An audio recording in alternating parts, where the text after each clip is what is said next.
Good morning. Can you hear me? I know it's early. So I'd like to welcome everyone to our version of Shark Tank Vienna. No, actually, we're not really going to be Shark Tank. This isn't going to be a competition. There's going to be no winners, except all of us here who get to listen to these amazing presentations. We get to learn from them and hopefully help them back. So this is really more of a view and mentoring session. We get to ask questions. We get to help make these pitches, these ideas better. These products came out of the ICT track. They're a bit too young, a bit too early to be part of the formal Zero project track because they have yet to prove their impact. But we're sure they're going to get there. So we're bringing them here to have this conversation. So we judges here, panelists, are more subject matter experts. We're going to ask some questions and then give a chance to everyone here to ask some questions. So the order of operations is going to be, we'll have Fundación 11, Pulse speak, then Bonocle, Project Schwa, Access Jobs, and Beacon. So there's 5 presentations coming through, and each of them will have 5 minutes to speak. We'll have about 5 minutes ourselves to ask some questions, and then we'll leave 5 minutes to the audience to ask some questions as well. And that should give us plenty of time. So with that, let's start with Fundación 11 of Spain.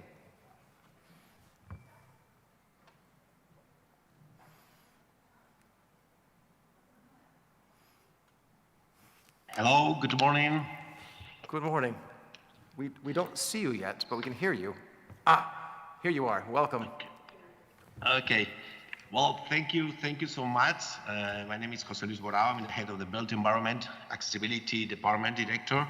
So we are so happy to be here to share with you this solution we have been working on from some time ago with partnership we have developed with Naya Systems. So later I will give the floor to my colleague Ricard from Naya Systems, who knows really all the technical questions, technical issues of this solution.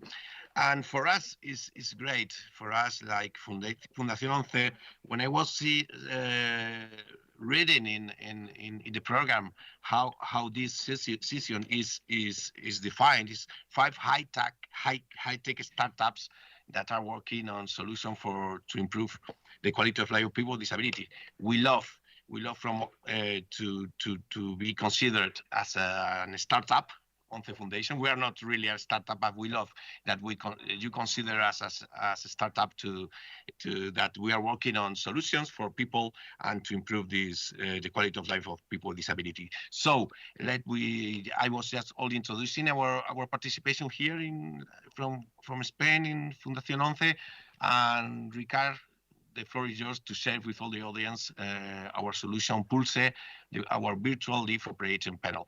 Ricard, yours is the word. Thank you very much. Thanks everyone for this participation in this event. I think it's great to share our solution here. First, the project objective is to improve the elevator accessibility with a free mobile app that anyone can download from different stores from Apple or from Android.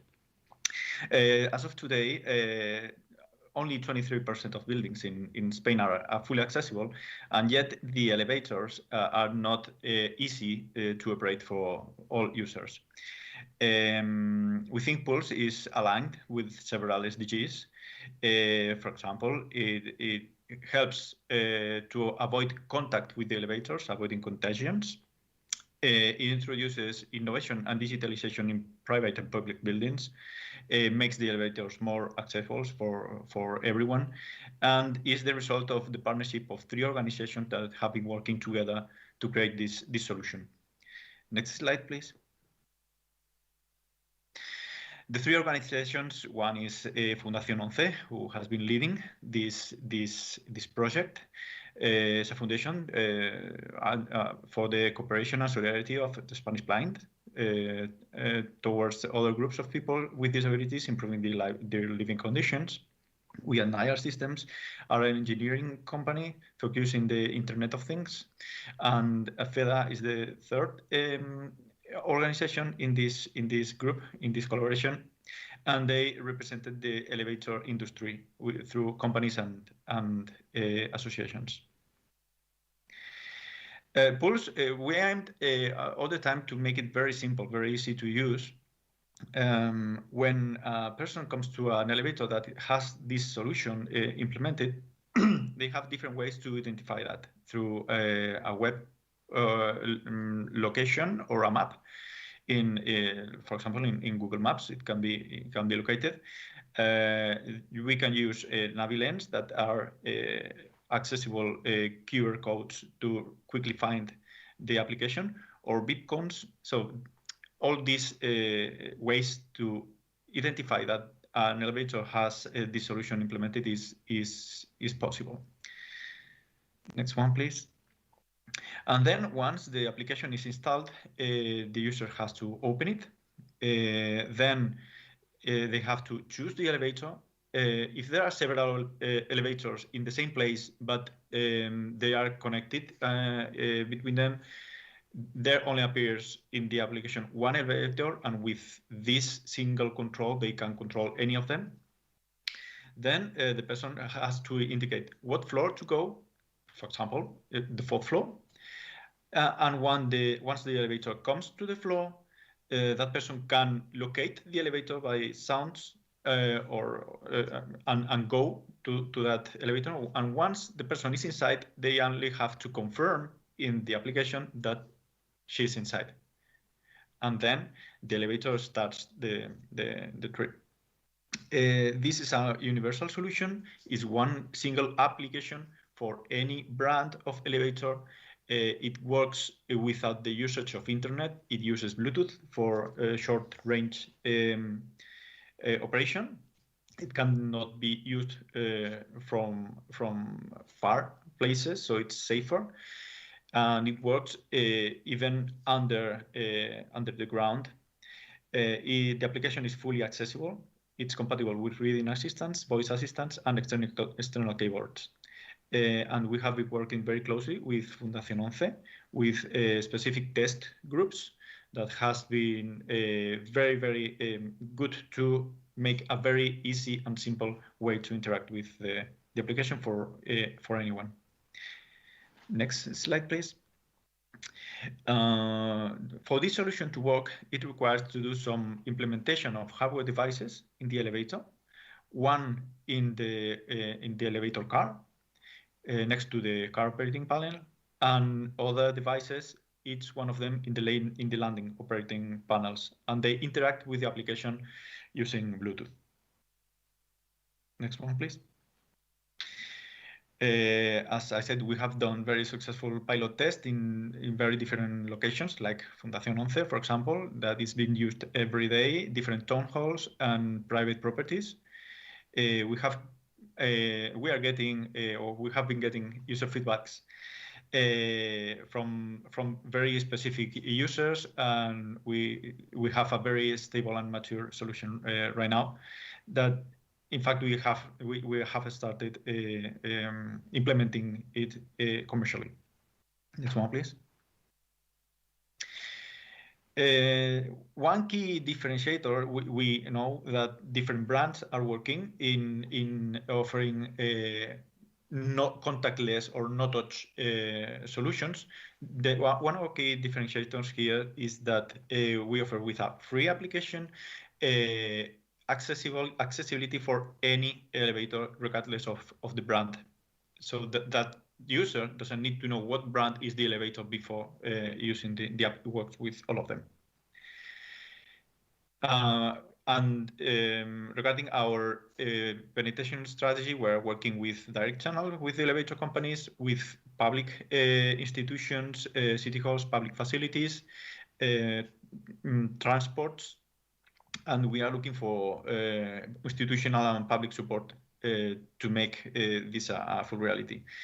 We think that the market size, only in Spain, there are more than 1 million elevators, and great big numbers in other countries as well. So we think that with a single solution, we can break a lot of barriers and make elevator more accessible and easy to use for everyone. So we will be very happy to respond to any question. Thank you very much. That's an impressive solution, and I'm really excited to see the impact that you get to come up with this. One thing I realized is I have yet to ask my fellow panelists to introduce ourselves. So as we ask our first questions, I would ask that you introduce yourself, and I'll start since I'm already talking. My name is Christopher. I lead accessibility and disability inclusion for EMEA for this little company called Google. My first question for you, given my background in technology, is, are you concerned about interoperability with Bluetooth? I've seen many problems where Bluetooth is supposed to connect but doesn't, and I would be worried of a situation where people become reliant upon this and a bug in a phone comes through, something doesn't quite work. What are backup solutions you're thinking about? Well, it has different ways to operate. First of all, it uses Bluetooth, of course. There are other ways to interact with this technology using, for example, QR codes, but we think it's not the main way we want the user to interact with the elevator. Regarding Bluetooth, there are different approaches. We are using last technology, and we are using Bluetooth low energy. So there's no need to pair with any device. You just get there, and if you are close enough, that is about or less than 10 meters, yeah? You detect all the system. All the information is stored in each of the devices of this solution. So if you just connect to the devices installed, you get all the information of the solution and interact with it. Thank you. Panelists, and who wants to go first? Thank you, Chris. And I want to congratulate the presenters, first of all. It's a great idea. I'm not a tech expert. I'm working in development cooperation, but I do have a technical question to you. The idea, I mean, obviously was developed in Spain, for Spain, with one engineering company, but you also mentioned it would work with any brand of elevator. So I assume also in different contexts. Have you actually tested it also in other places? And how does it actually work when you have to install hardware in the elevator? Can you elaborate a bit on the technical fit? Thank you. Yeah, sure. It works in not only in Spain, it works in any country. In fact, the application is translated into 5 languages. We are in conversations to use it in different countries like Israel, in Germany, and in France and in Spain. We have different projects, and in Switzerland, we have different projects started doing proof of concept and pilot tests that are being successful. The only thing we have to do is to translate the application into different languages, and that's quite easy. And regarding the installation of the devices, this needs to be done by elevator companies because no other company is authorized to do technical interventions in an elevator installation. Only the company that is maintaining the elevator can do that. And we have another application for them to do all the setup and very step-by-step easy instructions to do all the physical installation of the devices in the elevator shaft and in the elevator car. Thank you. Carola? Yeah. Hi there. I'm Carola. I know very well the initiative you have to introduce us is a wonderful one. However, yesterday we had the chance to listen very carefully to another Spanish initiative called Mass Factory Urban Accessible Mobility. Yeah, and I would suggest that taking into account the Zero project, joining forces is something really, really important. And knowing both initiatives, I would like to invite you to meet Faustino Cuadrado, who is also being part in Zero project. Contact him because both initiatives together, they will be so much powerful because you will be able to cover more areas. And I would say that it might be very interesting for other governments to have both initiatives together. So it's just a suggestion that I had the chance to see both of you. So let me know if you would like to contact, or you can search on the Zero Project application, Faustino Cuadrado details. Thank you. Yes, thank you very much. Thank you very much for the suggestion. Will do for sure. Yeah. Thank you, Carl-Mason.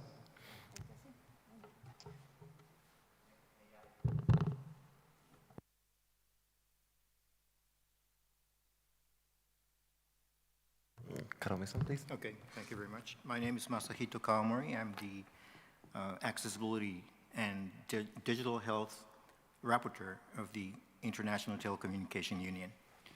And thank you very much for your presentation. That's very impressive. I have a few questions related to technology as well as some legal aspects. You mentioned that this is not really kind of universal solution. So I was wondering if it's possible to extend it over to other areas than elevators. For example, like, lamppost and, things like that, roadside navigation and things like that. That's one thing. Another thing is that you mentioned that this should be installed by elevator manufacturers. And I was wondering if there is any legal restriction. According to several different countries, they might have some safety restrictions depending on different codes or legal status. So I was wondering how you manage that aspect. Thank you. Thank you very much for the questions. I will start for the last one. I don't know global regulations. I know very well Spanish and European regulations regarding the access to the elevator shaft. There should be elevator companies because it's a very dangerous place and there are a lot of security concerns. Only the persons who have all the training and equipment can access the elevator shaft, then only them can do these interventions. Regarding other usages, we have thought about that, and we have thought about that in terms of accessibility as well, not only for elevators, but for example for elevator platforms or chairs that help people to avoid architectural challenges. We don't have implemented yet those other options. We have focused first on elevator, but we think that this technology can be applied to, for example, simple things that opening doors with some authorization. Another thing that we are thinking about and we will evolve the application towards that direction is to establish user identification so we can automate some tasks for that user and we can establish permits to access or not to different places. So this is on our roadmap. It's about to come at some point in time, but today the application is only for elevators. Thank you. Thank you. Now I'd like to open this up to the floor. Anyone in the audience have a question? I see one here on my left. Hello, thank you. Christian Vogelauer from the Austrian Association in Support of the Blind and Visually Impaired. The question would be, how do you prevent someone from remotely controlling the elevator since you're opening a Bluetooth possibility and that might be easy to hijack, and just wondering about that. Thank you. Okay, the connection we establish with the user between the device and the mobile phone, we do this information exchanged encrypted. So we have implemented some security features. So the exchange of information is safe in that sense. Did you have a follow-up? That good? Thanks, I'm fine. Thank you. Thank you. Another question. I see one here to my right. Hi everyone, my name is Claudio. I'm with a startup called Monevo, and we use smart glasses to connect to wheelchairs. So we're super interested about the integration between the glasses and the elevators. My question would be, first of all, the price, because I'm not sure if I missed it. And then second, maybe a suggestion about the elevator company, since I think they play a very important role. Think about predictive maintenance to give them also the opportunity to benefit from the connectivity of your devices. Maybe that will help them for faster adoption. Yeah. Regarding the second question about predictive maintenance and the solution as of today is only recording locally the interactions with it, and the solution doesn't have another way to interact but Bluetooth, only Bluetooth. Okay, the hardware is prepared to evolve, and we can activate, for example, with Wi-Fi hotspots or points to integrate the solution through a gateway that can help the elevator maintenance companies to have the information usage registered and sent to their IoT platforms so they can perform predictive maintenance. And sorry, could you repeat the first question? Actually, we're running short on time. I want to make sure everyone has a chance to have the full benefit of everyone's experience. So thank you so much. I want to thank the audience for asking really good questions, and thank my co-panelists. This is exactly what I'm hoping we could do, is provide information to make these projects better. So Fundación, in terms of your work with Pulse, thank you very much, and best of luck. Thank you very much. Thank you very much. Thank you. Next up will be Bonocle, from Bonocle Inc. from Qatar. You have 5 minutes. Once you show. Welcome. All right.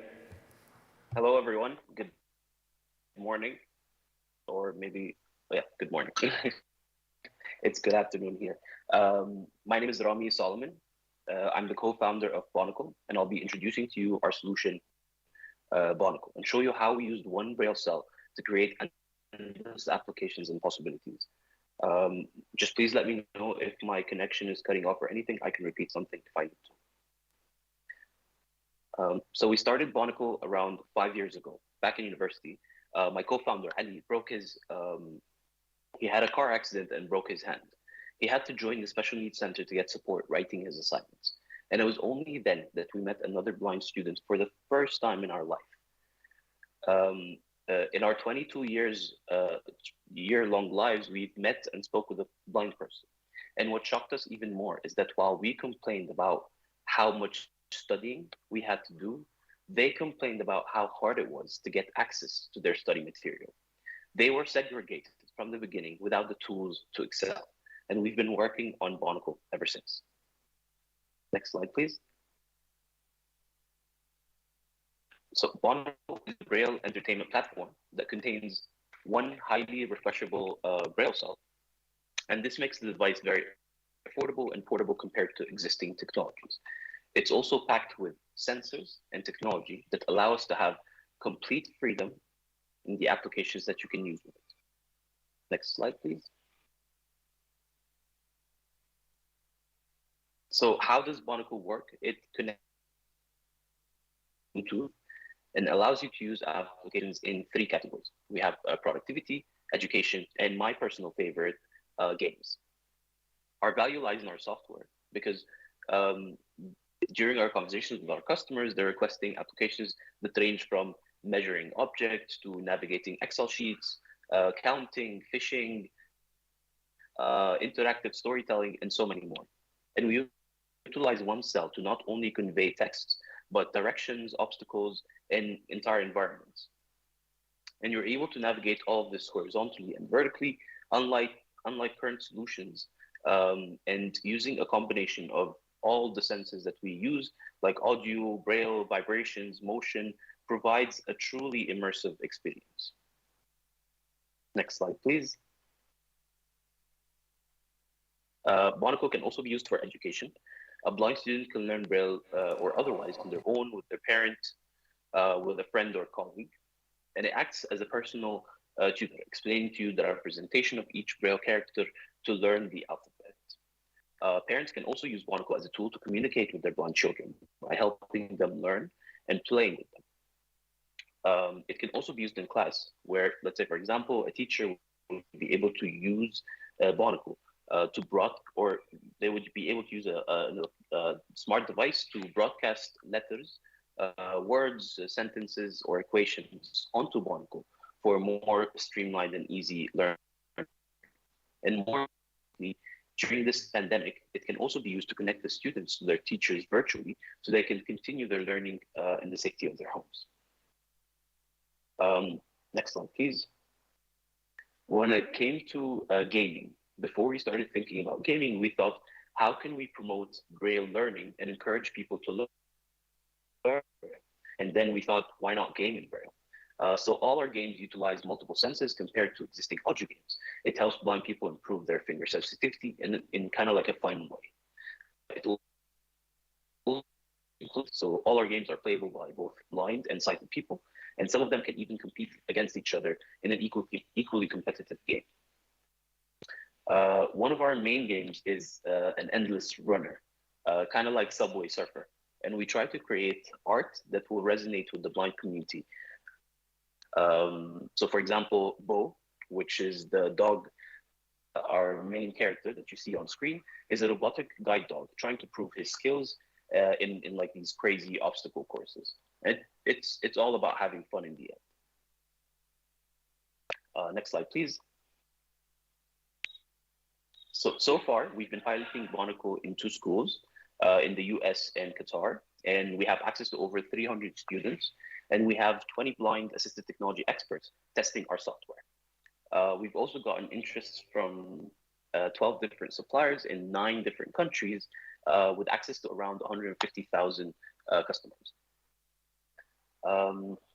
Next slide, please. We've gotten a lot of really nice testimonials from our customers. For example, this is the most fun I've ever had. This was actually said to me by a blind person that we were testing with, called Ramy Ahmed, and he mentioned that after he had played our Endless Runner game for the first time. We also have someone tell us that this would have saved my mother a lot of trouble to teach me Braille. And this was after she had told us a story about how her mother had to quit her job and move to another state just to learn. We also have Adam, one of our testers, about a prototype, and he said something like, it's the only issue with the prototype is that it made him more excited to want to get his hands on the actual product. Next slide, please. So our business model is that we will be selling the hardware for $500 with the potential to later on introduce paid applications and software as a service. This gives us the potential to really invest into our software and create bigger and better applications that serve the community. We're raising $150,000 US dollars, out of which we've already raised 270, and we're looking to apply for grants and work with foundations to fund and start our manufacturing. Next slide. Our goal is to continue to reach more blind people around the world by demoing Bonocle in institutions, demo centers. We also want to get Bonocle into schools. This is one of the main things in order to help kids learn Braille. All the while, we want to continue to add use cases onto the product, and our main and ultimate goal is to reach out to third world countries to support the blind communities in them, to help them gain more confidence, independence, and learn quality education. Thank you for listening, and I'd be very happy to take your questions. Thank you so much. That's a really exciting opportunity. I have lots of thoughts about the product, and in particular, I'm really impressed, and I like the ability for this to teach Braille. I think the Braille literacy is such a challenge in the community. I think that's really important. But I have a concern about the buy-in at 500 plus a monthly fee. That feels steep for the audience. What options do you see in terms of reducing either the cost or getting it funded by insurance companies? What's your plan to make it actually accessible for the people who need it? Thank you for the question. Sorry if I was not clear on that point. It's $500 as a one-time fee, not as a monthly fee. And we've already worked with a lot of people in the community who have kind of like validated the price point, as well as, you know, a lot of government funding that supports blind people with purchasing technology, either with the entire cost of the product or with a portion of it. Okay, thank you. Panelists? Carola? Thank you, Christopher.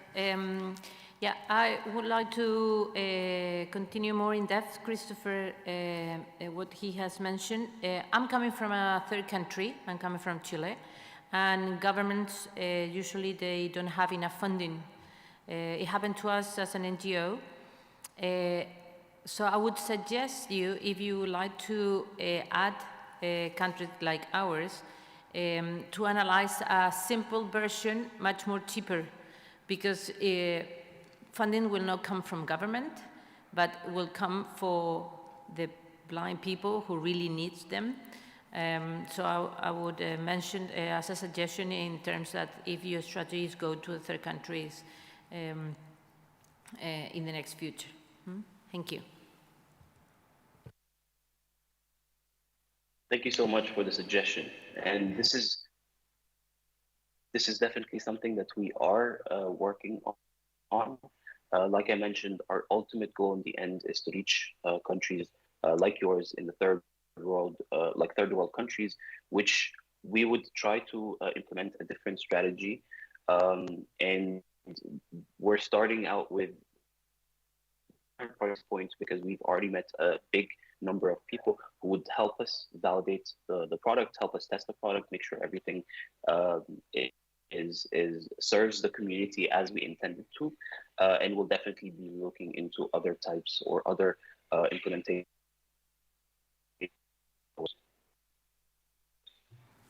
Thank you. Masahito? Thank you, Christopher. Yeah, thank you very much for the presentation. I may have missed some of your presentation, so could you please explain a little bit more how this device is used for the blind? Of course. Yeah, thank you. So I can show the device with me right here. The way that it works is a blind person would hold the device and place their index finger on top of the braille cell or whichever finger they feel comfortable reading braille with, and they would be able to first of all either navigate over a surface and like move through or navigate through any type of content, or they can just use the device by placing their finger on top of the braille cell, and they would get content transferred to the braille cell and changes on the braille cell automatically without them needing to move. So for example, in games, the way they would use it is, let's in the runner game, they would actually move Bonocle to the right or to the left in order to move between lanes. They can also move it to the front in order to jump, or move it downwards to slide. And this applies to all our applications. So for example, if they're navigating an Excel sheet, they will be able to navigate the content in 2 dimensions, so they can move vertically through the content as well as horizontally. Yeah, thank you. It's interesting. Yeah, thank you for the presentation and for explaining how it actually works. I also didn't quite get it from the first moment. Now it's clearer. I want to ask you, I assume you did a market research as well, and that's how you came up with the price with your business model. Can you elaborate a little bit also on what is out there already on the market? Is there some similar products?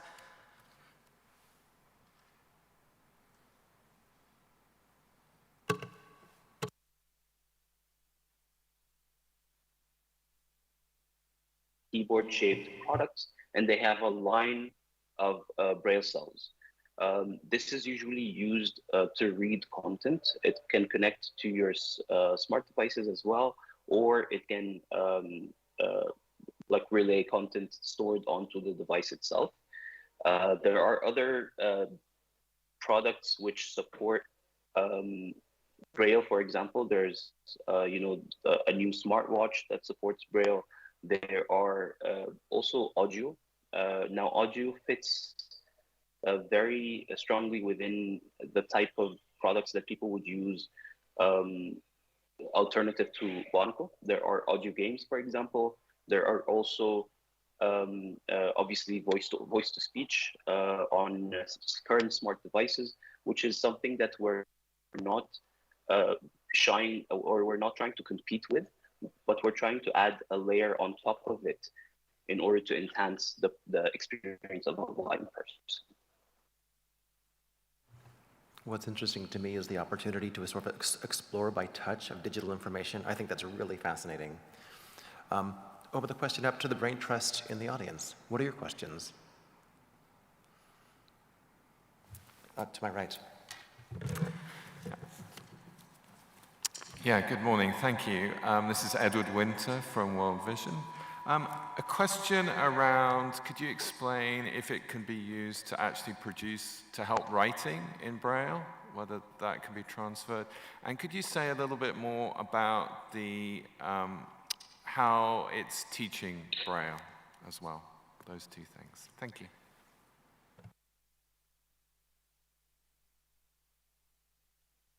Yeah, of course.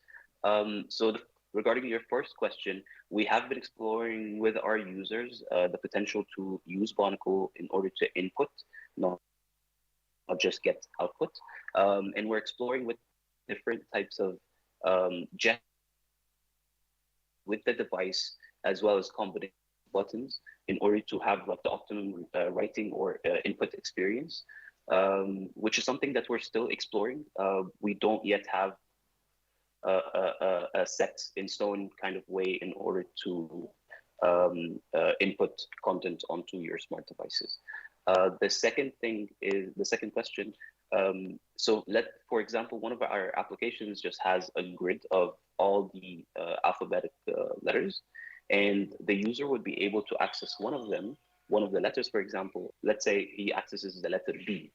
The application will tell him that this letter is represented by the dots 1 and 2, for example. And on Bonocle, the dots 1 and 2 would obviously go up. This can be also translated into not just letters, but for example, if they're reading, they can use the audio from their smart devices in order to speak the same content that they're reading, so they're able to practice and improve their reading speeds. Thank you, and thank you very much for presenting this project. It's really fascinating. I think if we can understand the pricing model, that it make it more, I think that's the weak link at this point, not to be too Shark Tanky, but I think that's really where the challenge is going to be, is creating a product that the community can afford, but that the value of it is clear. Best of luck. Thank you. Thank you. And next up we have Project Schwab, Signtown. You have 5 minutes once you appear. And I'm keeping track. Everyone's been late so far, so let's try to keep ourselves on time, please. Welcome. Welcome. Hello, can you hear me well? We can see you and we can hear you. Thank you. So my name is Yiu Cheng. I'm from the Chinese University of Hong Kong. And today I'm going to introduce you the project Shua. First of all, the meaning of Shua is the Japanese pronunciation of the word sign language. So, and we think it is a cool name for our project. Next slide, please. So what is Project Shua?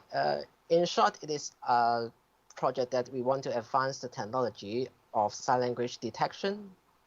And it is a collaboration between Google, the Chinese University for Hong Kong, the Nippon Foundation, and the Kwansei Gakuin University.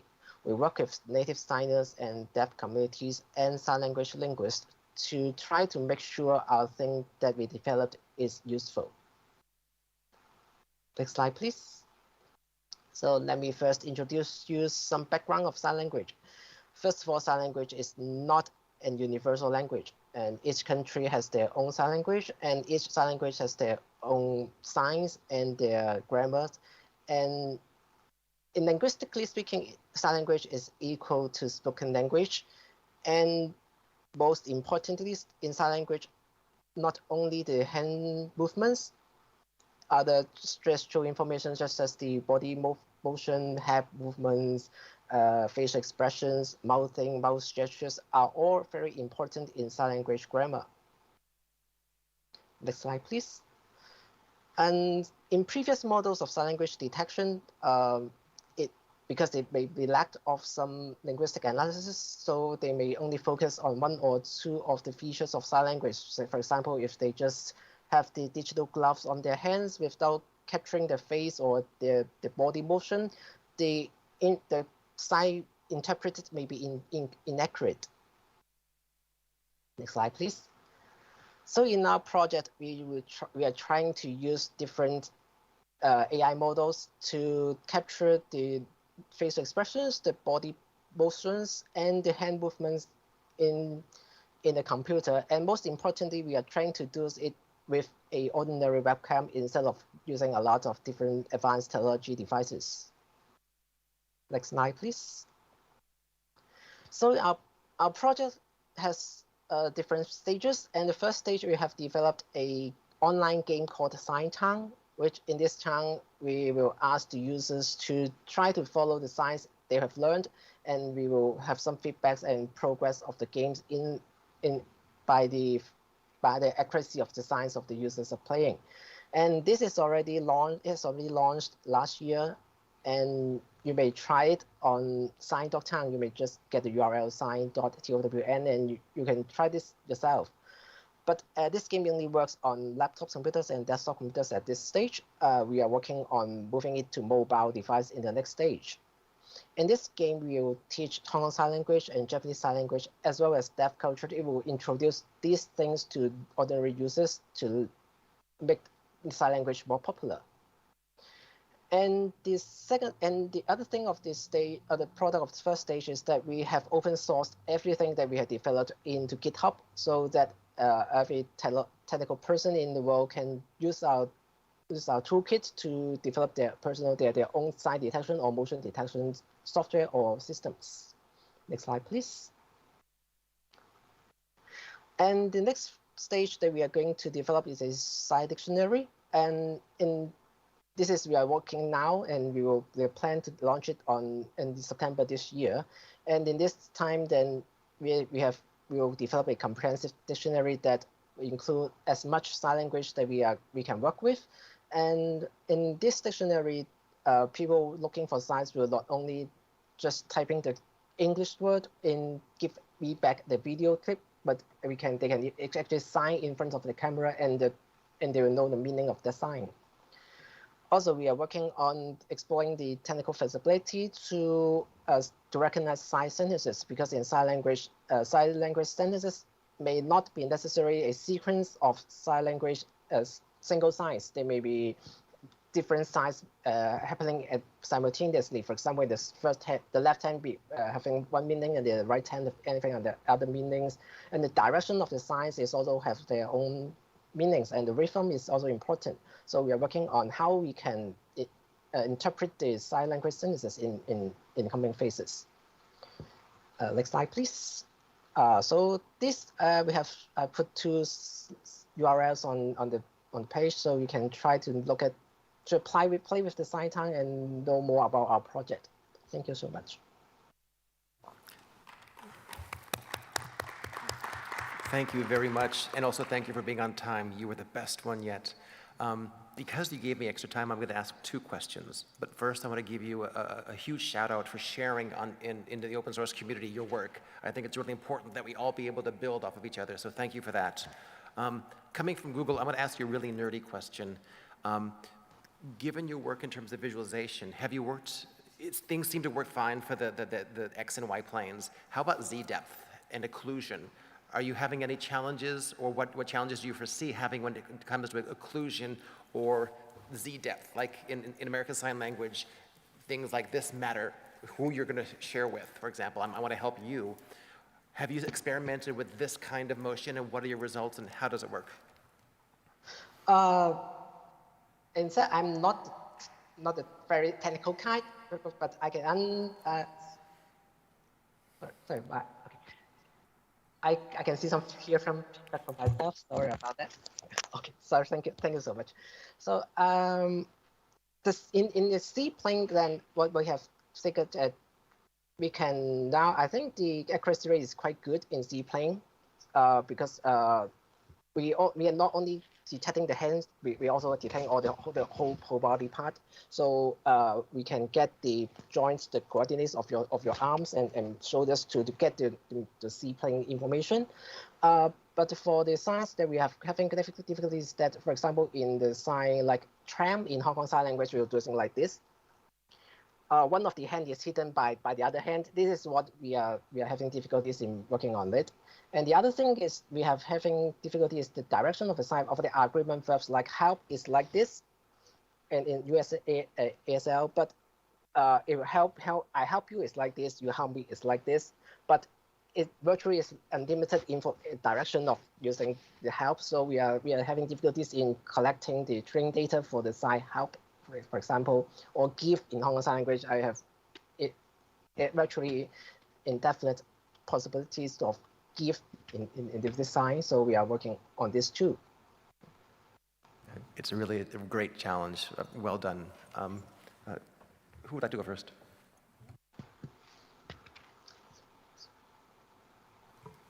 Well, excellent initiative. I love it. And when you were mentioning that you would like to include as much as vocabulary as possible, I have two questions. One, have you thought for the Spanish community? I mean, are you including Spanish words? Because our community is huge in the world. And the second question is, are you planning to include into the educational institutions? Okay, first of all, maybe I didn't say it clearly, because in the sign dictionary or in our database, for each sign language we will have the sign, of course, and then the English translation of the sign and the native written language of the sign. For example, Chinese for Hong Kong Sign Language, Japanese for Japanese Sign Language. So for different language world, I think it is not a problem that we would love to collect them. But the first thing we would like to have is that, for example, we have now different collaborating partners in different countries. Our main concern is that they should have some sign language research, what it is doing on that country. For example, we wanted to include Indian Sign Language, but it is difficult for us to look for Indian sign linguists at this point. So the signs we have collected may not be so correct if we are just asking and randomly selected that person to give us some Indian signs. So we are working with we are trying to establish different collaborations with different linguist researchers in the world. So we are working on this now. So of course we are open to collect signs from Spanish-speaking worlds, or in fact any countries where we are welcome. I've been working on this for quite some time. Data collection is one of the biggest challenges we have, is where do you have a definitive source of truth from which you can build the models? Who would like to go first? Yeah, thank you. It's a great innovation. I especially like that you work with the big tech companies, with Google, and explore how actually they can help you to develop a more useful machine learning system. So you don't come up with your own product, but this link to mainstream technology is in your thinking right from the beginning. I think it's a wonderful approach. I especially like the sign dictionary, and also, of course, the opportunity to use it for teaching. So it's, it's excellent. Yeah, my question for you is about the pricing, actually, because you work with different companies. So what is actually the money you are getting out of this development? What is your business plan behind that? Okay, so our project is funded by the Nippon Foundation. Sorry, my project is funded by the Nippon Foundation, so everything in this project is supported by the Nippon Foundation. So we release everything as free of charge. So in fact, this is a research project more than a business project that we are aim to get profit from it. So that's why we open source our toolkit, and we just put the game on the web to let people to learn more, to know more about sign language, and it is in fact our research center's objective is to promote sign language and deaf cultures to the world.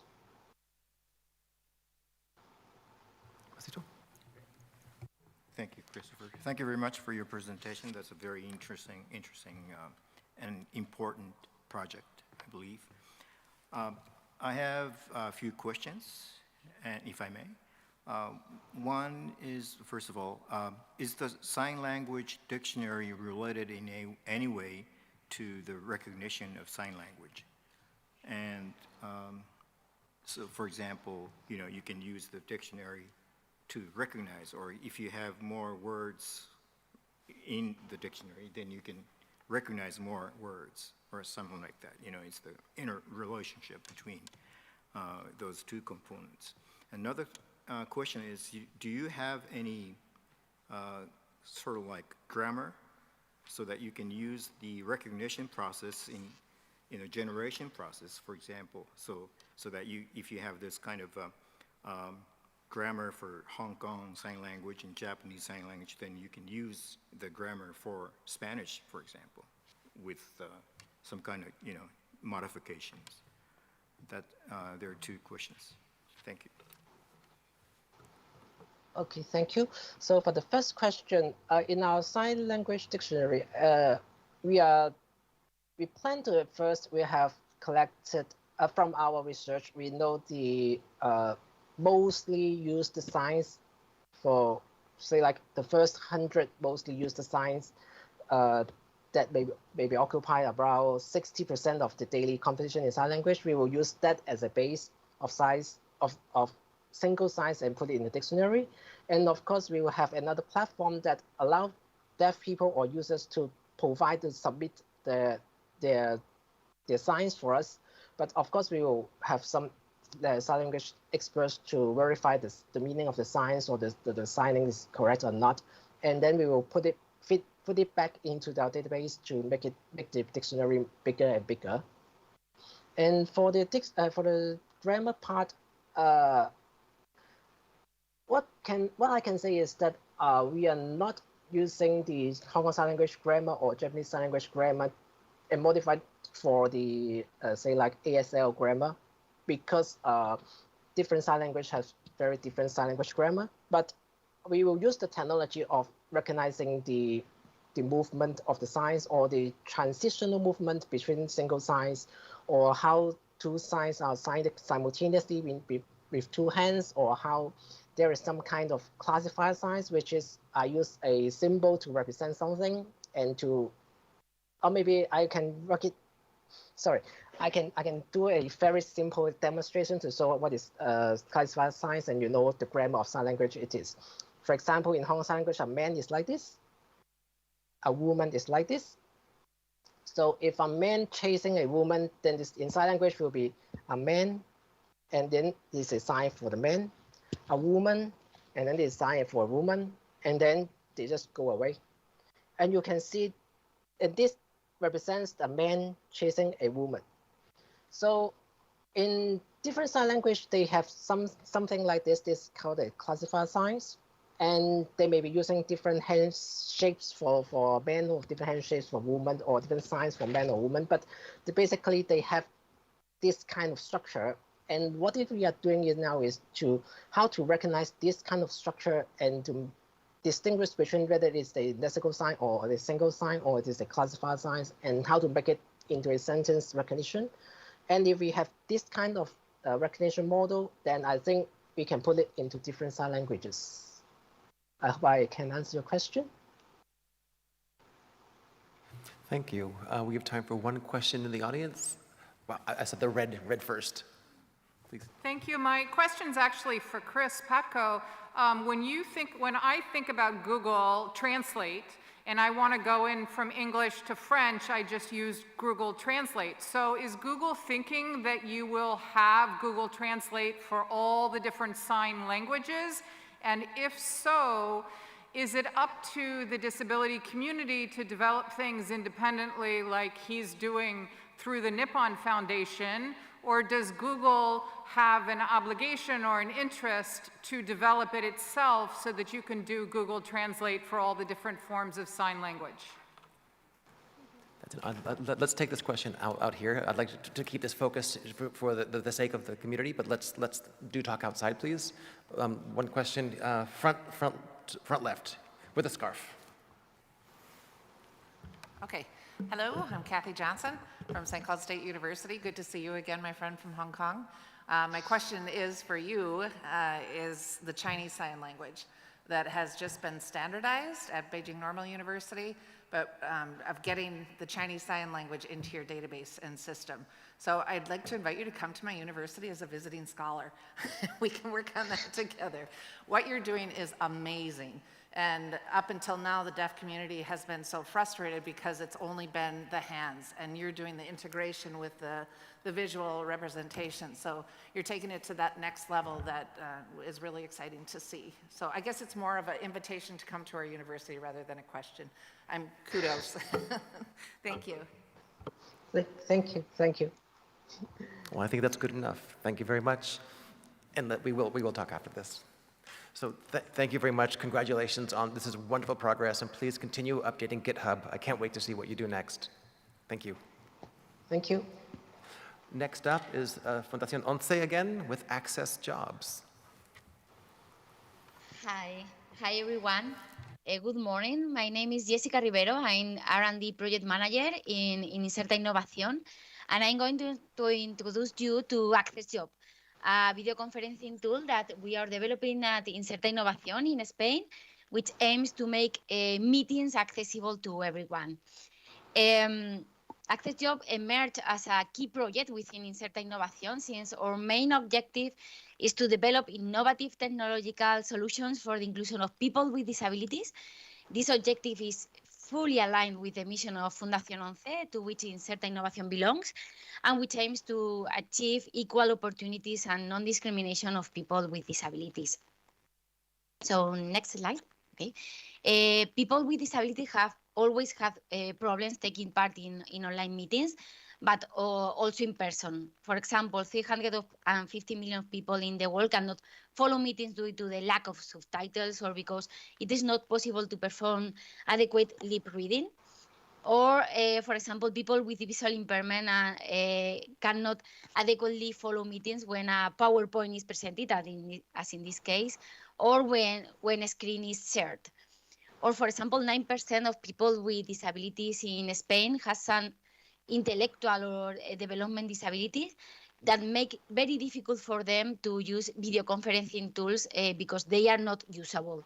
So this is a problem before, but this has been aggravated during the pandemic as the use of video conferencing tool has increased. Access Job is a web video conferencing platform that was born from scratch with the aim of being totally accessible and usable thanks to the participation of end users and experts in accessibility and usability in its conception, but also in the definition, design, and development.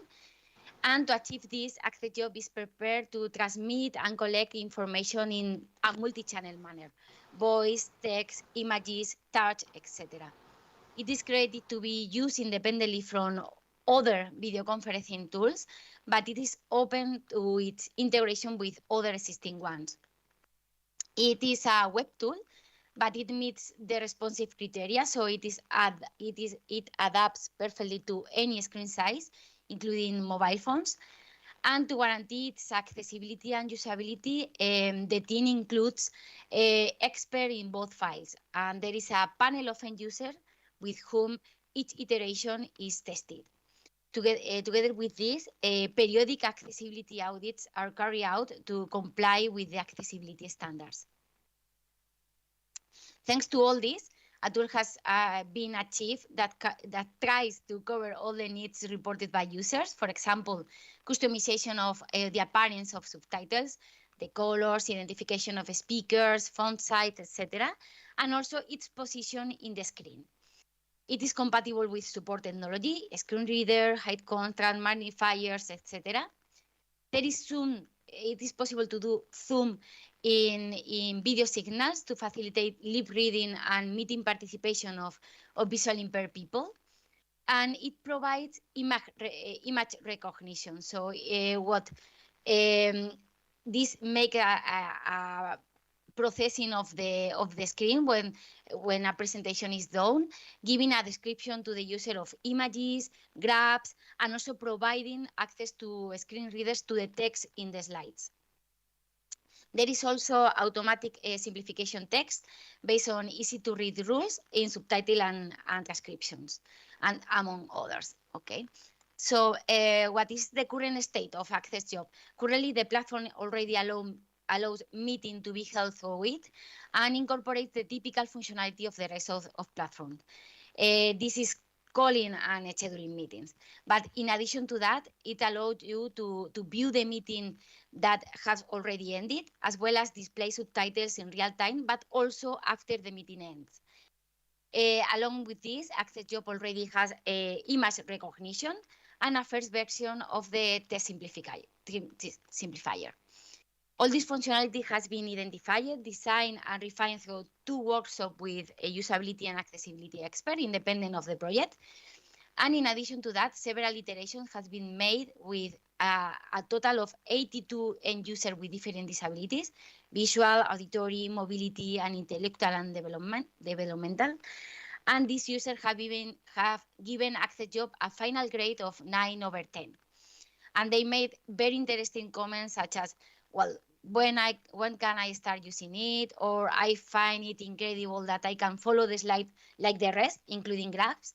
Or I have what I always have, plus more things, and everything is easy to read. What we are planning to do the rest of the year, because this project ends at December. Well, we want to finish development of functionalities. We want to do a final security audits, create deployment packages, and dissemination and marketing activities. And well, we are a non-profit entity, so we want to look for sellers. So of course, if you are interested on Access Job, please contact me. So thank you very much for the opportunity. Thank you very much. This is a really exciting opportunity and a really important thing to be able to do. I just have one statement, and then I'll pass it on. I'm frightened for the integration problems that you're going to have by working with different solutions. You'll have integrated captions, so there's no way to separate them from the stream when it's muxed in. You'll have the sign language interpreter also muxed in the video, so removing that will be difficult. So the integration challenge you have is substantial. So I just want to warn you, but I completely applaud what you're trying to do. I think it's extremely important. Masahito, you haven't gone first yet. Thank you, Christopher. Yeah, thank you very much for your presentation. It's a very ambitious project, I would say. Yeah, and I concur with Christopher. I think maybe some kind of componentiality or whatever, compartment kind of, diversified approach might be also useful. Of course, integration is one way, and also you can have like components-wise. Because sometimes if you have many things in a single package, it might be very difficult for some users to get used to that because they don't need other functionalities, actually. That's what I actually found, especially for persons with disabilities. And so that's my question is maybe you can have, have some profiles of your, project, so that you can have different, profiles to be targeted to different people, that kind of thing. Another question is, how is the business model or price range that you be projecting for this? Because affordability is also very important for the persons with disabilities community. Thank you. Mm-hmm.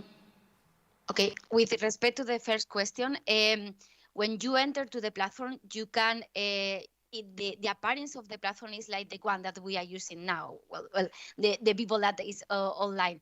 You have a Zoom or a Teams or a Meet, or the look and feel is like the rest of the platform. So you can activate or deactivate the different functionality of the platform. So if you want a sign language interpreter, you can activate it. But if you don't want it, you have a clean version of the screen.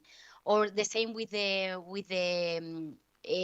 screen recognition. If you don't want it, you don't have to. You don't need to have it. So independently of your profile or your needs and preference, you have one modules or not in the screen.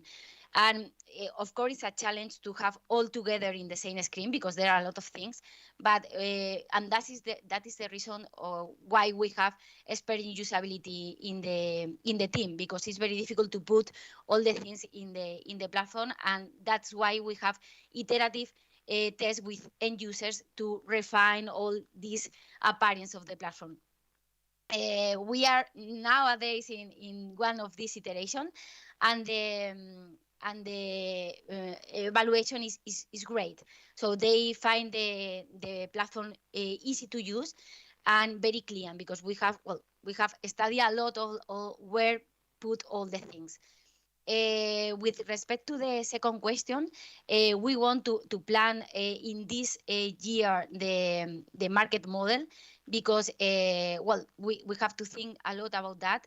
Until this moment, we didn't do it, because we, as I have mentioned, we are a non-profit organization, so we cannot sell the platform.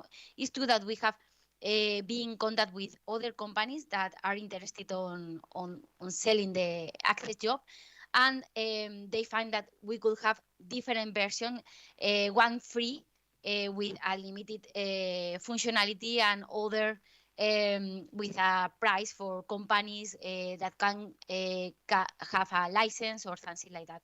But it's something that we have to do nowadays, because we are now very focused on the development and what we have to include in the platform to be useful and accessible for everyone.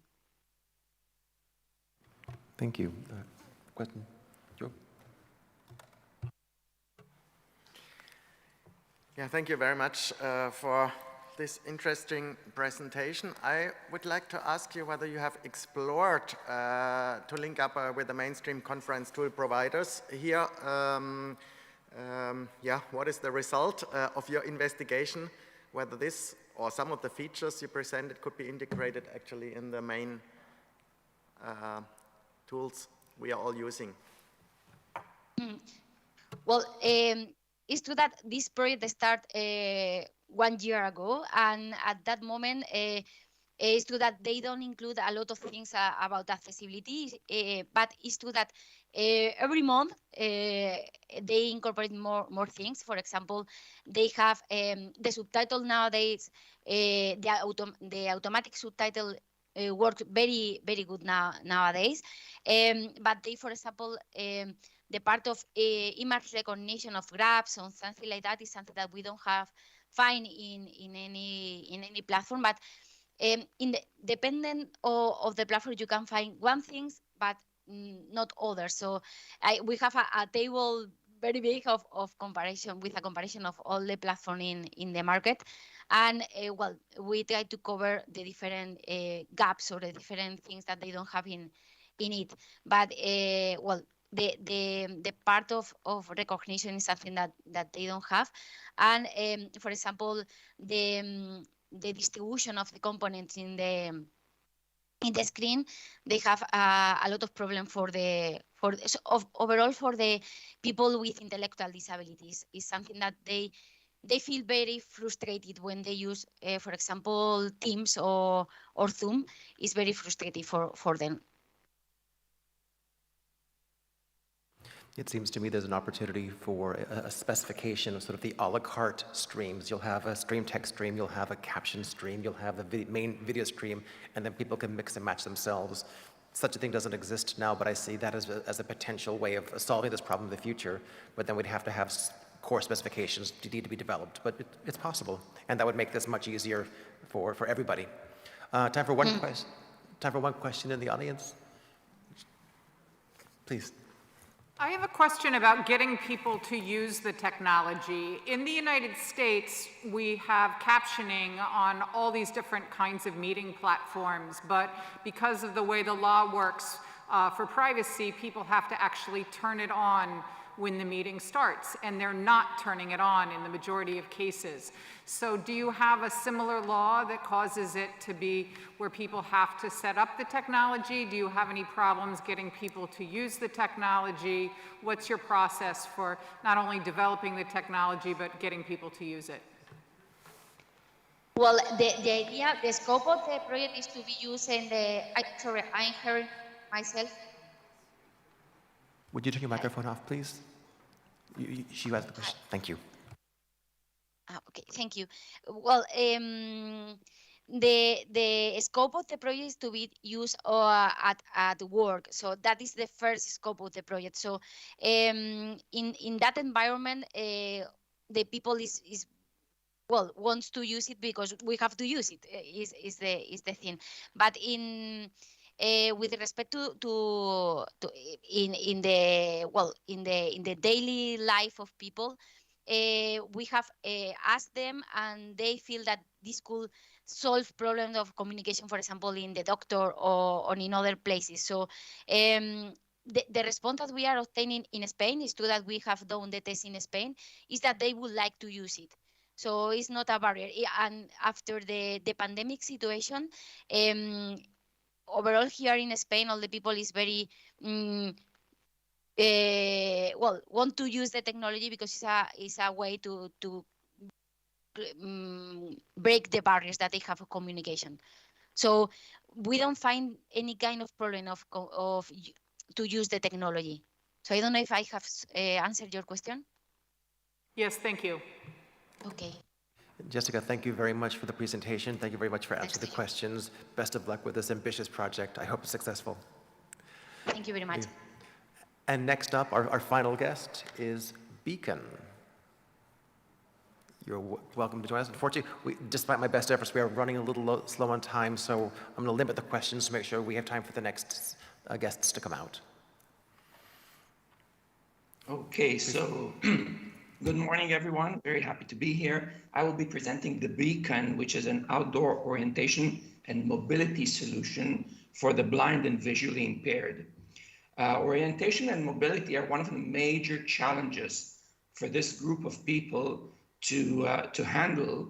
And if you just think about the challenge, in your mind, the challenge of getting from one point to another point in the outdoors for a person who does not see, it's a major challenge, and it limits the independence of people. And we believe that if we provide for better O&M tools, we're also enabling people to take a more productive and meaningful part in social and employment activities out there.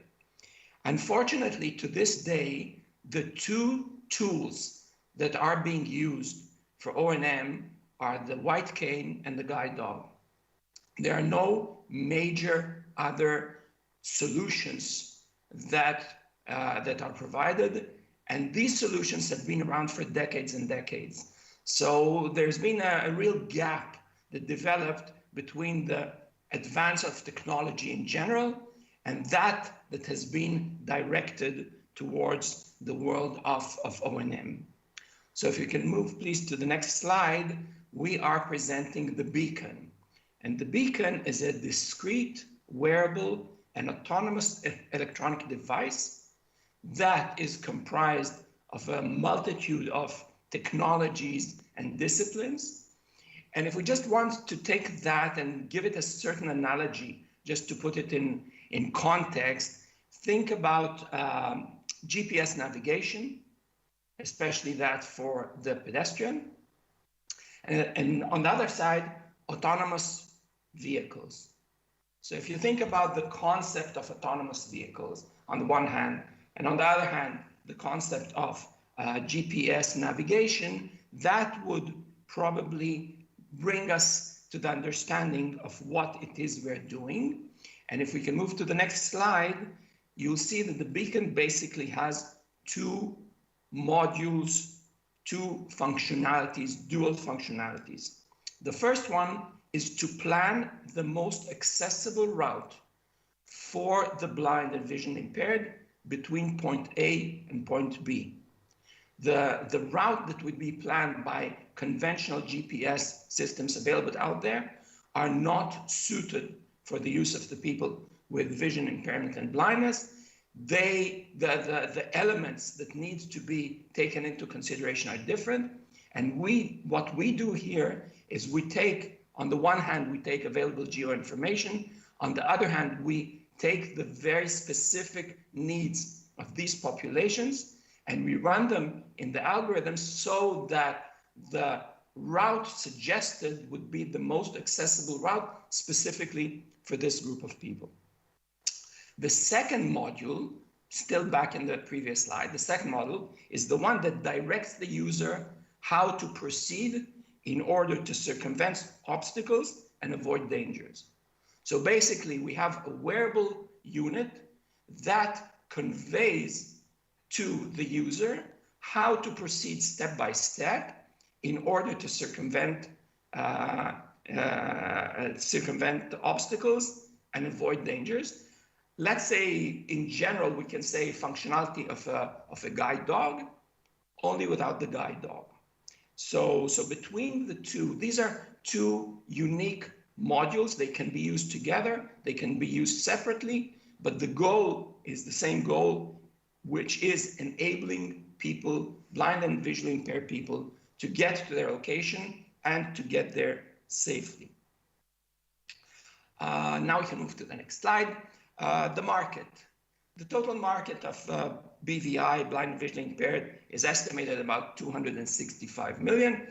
Currently, we're looking into a $28 million group that live in high income regions. And this is our initial target market. There's a growth in this population due to higher life expectancy. And beyond the BVI, we see other potential groups. And for example, I would say elderly people who are in the process of deteriorating eyesight, but have not yet fallen under the category of visually impaired. This is a big number, a large group. And so the market is a large market out there to the blind and visually impaired and beyond. Our assets, what are we? We came to this project not through having technology that we felt can be applied to this group of people. We came from the need. The project was developed in Migdal, which is Israel's largest organization that provides rehabilitation services to the blind and visually impaired. There's over 50 years of experience there, and the concept was developed based on the deep understanding of the challenges of the users to handle their day-to-day O&M needs. And I would mention that since we started this, we also got a professional endorsement from the Hilfsgemeinschaft der Blinden and Sehschwachen from Austria, that they also looked into the solution and sort of gave us the sanity check that from a professional side, this should be the right and correct solution for this group of people in order to improve their O&M. We have a group of experts, both from academia and from industry, and these people enable us to get to where we are. And where are we? So if we look at, the next thing I would look into is we have a solid business model. We have a price range, which is sort of average price range of assistive technologies for the blind and visually impaired. We show profitability from the product, and the distribution element, which is also always a challenge for young companies, is existing out there because currently there is a distribution network of assistive technology specifically to the blind, or not necessarily specifically to the blind, but the distribution channels are there, and we plan to make the best of them in order to bring the product to market. I'm sorry, I want to make sure we have a chance to have some feedback. We have 2 minutes before we need to end the session. So if, I'm sorry to interrupt, but I want to make sure there's an opportunity for the group up here to say something. I just had one thing. I think this is a wonderful concept, but from the pitch that we have here, I don't know what it actually is that's being built. It feels like it's a physical product that something gets worn. And if that's the case, I haven't seen what it is in the information that I've been given. And I just want to give one thought is about around human factors. Size, gender, shape make a huge difference in terms of how the cameras, if you're using cameras, would work. So please be aware of that being something that you should take into consideration because it's not always obvious. Anyone on the team up here? Yeah. Okay, thank you very much. Yeah. There are several navigation systems out there already, and I'm just wondering how your solution can be in harmony with others, and how different it is. Thank you. So the navigation systems that we know that are out there provide the route, but we have not come into a system, an existing system that actually directs the user step by step how to proceed in order to circumvent obstacles. So I think this is what we add to what is existing out there, that actually not only to provide information and have the user need to decipher it and decide how to proceed with it, we actually provide the actual direction of how to go step by step in order to do it in the best way. Thank you very much, and best of luck. And I want to thank our panelists. This has been really entertaining and really fun. I've learned an awful lot. I look forward to learning from you in the future as we stay connected, and I look forward to seeing these wonderful programs come together. So thank you all very much. Have a wonderful day, and we are now closed.